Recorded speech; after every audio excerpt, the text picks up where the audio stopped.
வணக்கம். இங்கே இந்த பட்டாசெல்லாம் வேஸ்ட்டு. உங்களுடைய கைத்தட்டலுக்கு முன்னாடி இங்கே கொளுத்துற பட்டாசெல்லாம் வேஸ்ட்டு.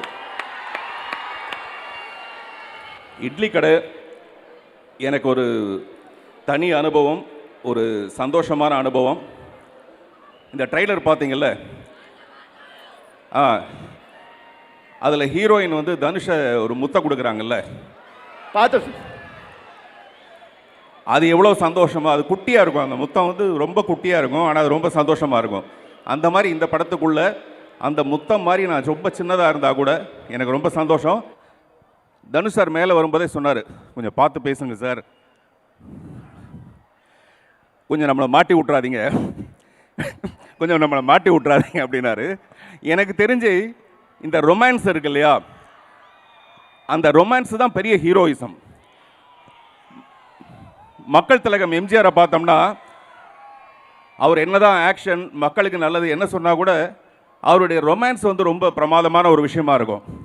அந்த மாதிரி தனுஷ்கிட்ட நான் ரொம்ப ரசிக்கிறது அவருடைய மறைமுகமான, வெளியில் சொல்ல முடியாத அந்த சந்தோஷமான ரொமான்ஸ். அதை நான் உண்மையிலே ரொம்ப ரசிக்கிறேன், அதை நான் சொல்லணும்னு ஆசைப்பட்றேன், அவ்வளோதான்.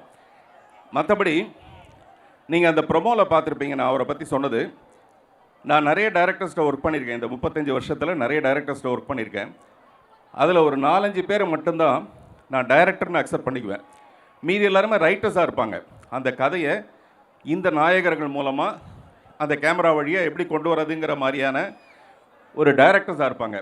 ஆனால் சில டைரக்டர்ஸ் மட்டும்தான் இந்த நடிகர்கள்ட்டேருந்து இப்படிப்பட்ட ஒரு நடிப்பை கொண்டு வரணும். அந்த மாதிரி என்னுடைய 1000ல் ஒருவன் மிஸ்டர் செல்வராகவனுடைய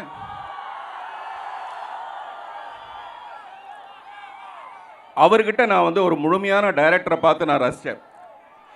அதுக்கு அடுத்தபடியாக அவர் வீட்டிலேருந்தே மறுபடியும் இன்னொரு சிங்கக்குட்டி. நான் லாஸ்ட் டைம் அந்த சென்னையில் நடந்த ஃபங்க்ஷனில் நான் பேசும்போது சொன்னேன், தனுஷ் வந்து வந்த உடனே என் தலையில் கை வச்சாருன்ட்டு. அதை நான் வந்து ரொம்ப செல்லமாக, அதாவது என்னென்னா, அவர் மேடையில் பேசும்போது சொன்னார், பார்த்திபன்னா எல்லாத்தையும் வித்தியாசமாக செய்கிறீங்க இல்லையா, அதனால் நானும் வந்து இந்த பார்த்திபனை இன்னும் கொஞ்சம் வித்தியாசமாக காட்டணும்னு ஆசைப்பட்டேன்னு. அதை நான் ரொம்ப ரசித்தேன். தலையில் கை வச்சதை ரசித்தேன், டைலாக் இப்படி தான் பேசணும்னு சொன்னதை ரசித்தேன். முழுமையாக கிட்டத்தட்ட ஒரு 5-6 நாள் மட்டும்தான் அந்த ஷூட்டிங் இருந்தது. அந்த ஷூட்டிங்குள்ளே அவர் எப்படி இயங்குறாருங்கிறத நான் ரொம்ப ஒரு காதலி மாதிரி கவனிச்சிட்டே இருந்தேன். ஸோ ரொம்ப ரொம்ப சந்தோஷம், ரொம்ப திருப்தி அவரோட பணிபுரிந்த இந்த படம். இன்னும் நிறைய பேசுகிறதுக்கு இருக்குது அவரை பற்றி. சத்யராஜ் சார் இந்த படத்தில் ஆக்ட் பண்ணியிருக்காரு. நடிகர்கள் வந்து வாழ்க்கையில் கொஞ்ச நாளைக்கு மட்டும்தான் உச்சத்தில் இருக்காங்க. அதுக்கப்புறம் ஒரு ஸ்டேஜுக்கு அப்புறமேல அவங்களுடைய நிலை மாறிடுது. இன்றைக்கி ஃப்ளைட்டில் நான் அவரோட வரும்போது சொன்னேன், ஒரு மிகப்பெரிய ஸ்டார் ரஜினி சாரை விட அவர் தான் பெரிய ஒரு ஸ்டைல், அந்த மாதிரி இருந்த ஒரு மனிதர். நான் நடித்த ஒரு படத்தில் ஒரு கேரக்டர் ஆர்டிஸ்ட்டாக வரும்போது எனக்கு கேரவன் கொடுத்துருந்தாங்க. அவரை கேரவன் இல்லாமல் ஒரு சேர் போட்டு உட்கார வச்சுருந்தாங்க. நான் அவரை பார்த்துட்டு பதறி போய், சார் நீங்கள் வாங்க சார், என்னுடைய கேரவனை வந்து உட்காருங்கன்னு சொல்லிவிட்டு அவரை உட்கார வச்சேன். இந்த விஷயத்தை சத்யராஜ் சார்கிட்ட சொல்லும்போது சத்யராஜ் சார் சொன்னார், அப்படி ஒரு நிலைமை வந்ததுன்னா சினிமாவே வேணாம் போங்கடான்னு போயிடுவேன் நான் அப்படின்னாரு. ஆனால் நான் சத்யராஜ் சார்கிட்ட உங்கள் எல்லோரும் முன்னாடி சொல்லிக்கிறேன், அவருடைய வாழ்நாளுடைய கடைசி நாள் வரைக்கும் அவர் பெரிய ஸ்டாராக மட்டுமே இருப்பாரே தவிர அவருக்கு அடுத்த நிலைன்னு ஒரு நிலை வரத்துக்கான வாய்ப்பே கிடையாது. கோயம்புத்தூர்காரவங்களாம் சேர்ந்து இருந்துட்டால் கை தட்டலாங்களே, அவரும் கோயம்புத்தூர் தானே. நான் வந்து சத்யராஜ் சாரை வந்து அவசரக்காரின்னு ஒரு படத்தில் நான் ஜூனியர் ஆர்டிஸ்ட்டு, பட் அவர் வில்லன். அப்போ எப்படி இருந்தாரோ அதே மாதிரி தான் இப்போ என்கிட்ட பழகுறாரு. அதாவது இப்போ என்கிட்ட பழகிறது பெரிய விஷயம் இல்லை, அப்போவே என்கிட்ட இப்போ இருக்கிற மாதிரி அப்போ பழகினார். அப்படின்னா அப்படி ஒரு நட்புக்கு மரியாதை கொடுக்குற ஒரு நல்ல மனிதர் அவர் இந்த படத்தில் நடிச்சிருக்காரு.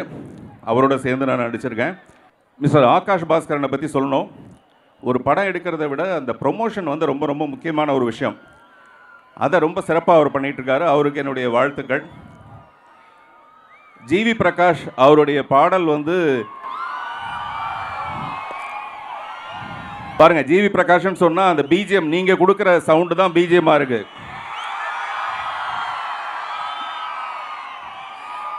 அவருடைய பிஜிஎம் பிரமாதமாக இருக்கும்னு சொல்லணும்னு பார்த்தா அவருக்கு பெயருக்கு பின்னாடி நீங்கள் கொடுக்குற பிஜிஎம் ரொம்ப நல்லா இருக்கு. ஒரு படத்துக்கு 2 ப்ளஸ் பாயிண்ட் 3 ப்ளஸ் பாயிண்ட் இருக்கலாம்னா அதில் முக்கியமான ப்ளஸ் பாயிண்ட்டை வந்து ஜிவி பிரகாஷாக இருக்கார். அவருக்கு என்னுடைய வாழ்த்துக்கள். ஸ்ரேயா சொல்லவே வேண்டாம். அவர் வந்து இன்றைக்கி ஏன் இவ்வளோ திருக்குறள் மாதிரி பேசினாருன்னு எனக்கு தெரியல. மேபி ஃப்ளைட்டுக்கு நேரம் ஆகிடுச்சுங்கிற ஒரு விஷயமா இருக்கலாம். பொதுவாக ஒரு ஹீரோயினை அழகாக்கிறதுக்காக ஒரு காஸ்டியூம் டிசைனரை வச்சுருப்பாங்க. ஆனால் ஒரு ஹீரோயின் மாதிரி அழகாக இருக்கிற ஒரு காஸ்டியூம் டிசைனரை வச்சுருக்கிறது இந்தியாவிலே இந்த கம்பெனியில் மட்டும்தான். காவியா, கிரண் கௌஷிக், பிரசன்னா, இப்படி ஒவ்வொருத்தர் பேராக சொல்லிகிட்டே போகலாம். ஜாக்கி, குறிப்பாக அசிஸ்டன்ட் டைரக்டர்ஸ் எல்லாருமே இந்த படத்தில் மிக சிறப்பாக ஒர்க் பண்ணியிருக்காங்க. நான் ஏதாவது பெயர்களை விட்டு போயிருக்கலாம், கொஞ்ச நேரம் ஞாபகப்படுத்தி நான் சொல்கிறேன். எனக்கு ஏதோ கேள்விகள் வச்சுருக்கீங்களா? வந்தோடனே அப்படியே மடமடமடன்னு நீங்களே வந்து பேசிட்டீங்க. நாங்க கேட்கணும்னு கூட நீங்களே வந்து கேட்டீங்க. கேள்விலாம் கூட நீங்களே ஆன்சர் பேப்பர் அவுட் பண்ணிட்டீங்க. அப்புறம் क्वेश्चन பேப்பர் வீணா போயிடுச்சு. ஆனா ஒரு விஷயம் இருக்கு, நீங்க எந்த ஒரு விஷயம் பேசினாலுமே அவ்வளோ அழகா ஹைக்கூ கவிதையை வந்து ரிப்ளை பண்ணுவீங்க. அது எல்லாருமே ரசிப்பாங்க, நானும் ரொம்ப ரொம்ப ரசிப்பேன். ஸோ இந்த ஒரு மேடையில் கோவை மக்களுக்காக நாங்கள் ஒரு சில விஷயங்கள் சொல்கிறோம். அது உங்களோட ஸ்டைலில் உங்களோட ஹைக்கூ கவிதையா நீங்கள் வந்து ஹைக்கூ கவிதைனாலே அது பார்த்திபன் சார் தான் அப்படின்னு தான் எங்கள் எல்லாருக்குமே தெரியும் சார். அதனால வந்து ஒரு டாபிக் சொல்லுங்க சார். அதில் ஒரு சின்னதாக முதல்ல வந்து ஃப்ரெண்ட்ஷிப், ரெண்டாவது ஃப்ரெண்ட்ஷிப், அடுத்தது கேளுங்க சார். ஃபர்ஸ்ட் அப்ப நான் கேக்குறேன் சார். காதல் சார் தெரியுதா? இப்போ நான் எதுக்காக ஃப்ரெண்ட்ஷிப் அவாய்ட் பண்ணேன்னு தெரியுதா? காதலுக்கு அப்புறம் தான் சார் ஃப்ரெண்ட்ஷிப். காதலுக்கு அப்புறம் தான் ஃப்ரெண்ட்ஷிப். ஏன்னா பிரேக்கப் பண்ணனும் இங்கே தான் வரணும்.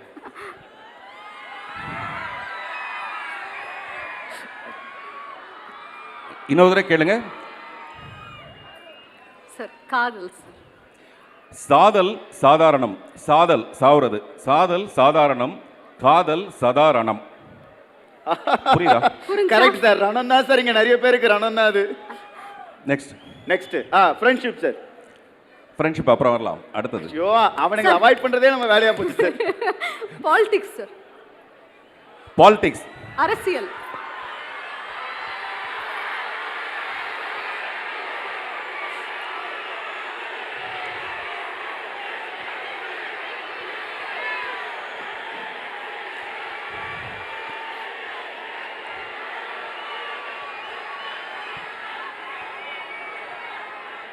பாத்தீங்களா சார், பாலிடிக்ஸ்ல பெரிய எதிர்பார்ப்பு இருக்கு சார். நான் சொல்றேன், நீங்க நினைக்கிறதா சொல்றேன்.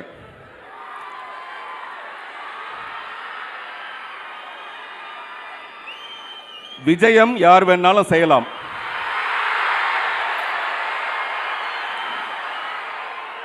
விஜயம் யார் வேணாலும் செய்யலாம். ஜெயம் உங்க கையில தான் இருக்கு.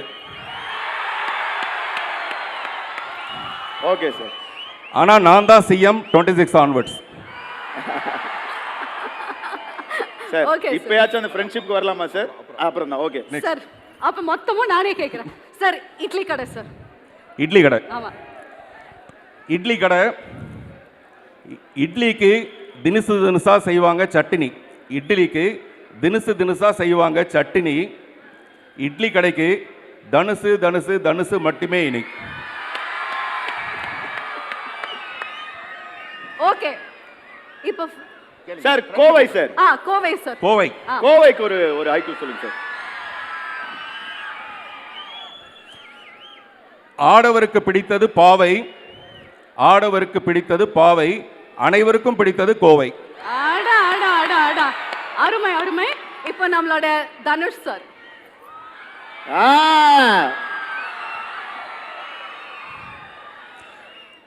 சென்னை ரொம்ப பெருசு, வட சென்னை தனுசு.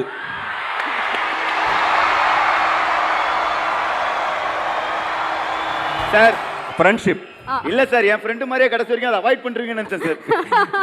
ஃப்ரெண்ட்ஷிப் இப்போ தனுஷ் சார் மேலே வச்சிருக்காங்க இல்லையா இந்த ரசிகர்கள், அதுதான் ஃப்ரெண்ட்ஷிப். இது டைட்டானிக் மாதிரி கவிழாத ஒரு ஷிப் இது. ஆஹா. வேற ஏதாவது கேட்கணுமா? Super sir. Thank you sir. Thank you so much sir. உண்மையிலேயே இந்த படத்தோட வெற்றி விழால மறுபடியும் உங்களோட வந்து கலந்துக்கணும்னு ஆசைப்படுறேன். நன்றி, வணக்கம். நன்றி நன்றி. பார்த்திபன் சாருக்கு ஒரு மிகப்பெரிய கைதட்டல்.